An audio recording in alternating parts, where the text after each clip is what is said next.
Eztabaida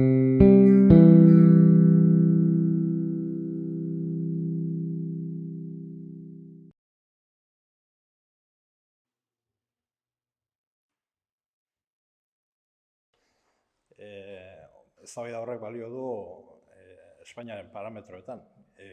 Euskal Herrian errealitatean gutxienez beste hanka bat falta da, eta da herri ekimenarena. Ikastetxe asko, ikastola asko tartean, herri ekimen hutsez sortutakoa dira.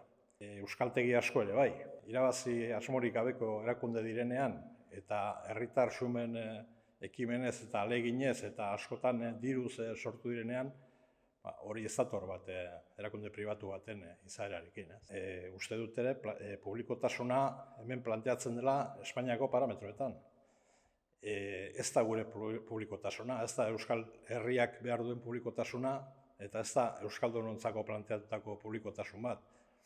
Kurrikulumaren erdia ere, publikotasun horren arabera ezartzen du Espainiako estatuak, Frantzian osorik, uste dut ez dela ardatze egokia, publiko-pribatu eztabaida hori planteatu den bezala ez da erreala. Ikusi besterik ez dago, ze egoeratan dauden iparraldean adibidez. Euskarazko ikaskuntza oso neurri txikian bermatzen da, eta ikastolei esker, eta ikastetxe publiko bakan batzui esker dago euskarazko ikaskuntzaren eskaintza oso mugatu bat. Han brebeta euskaraz egitea ere debekatu diete ikasleei. Unibertsitaterik ez dago euskaraz, migrazio bat eragiten du, Euskal Herritik Frantzia aldera. Alde egin behar dute iparraldetik ikasleek Bordelera eta beste hiri frantses batzuetara asko ez dira itzultzen, eta hegoaldean egoera hobea da, baina txarra da ere. Nafarroan zer esanik ez, egoera oso txarra da, ez dalako bakarrik Espainiako gobernuaren eragina, baizik eta Nafar gobernua ere euskarafoboa delako.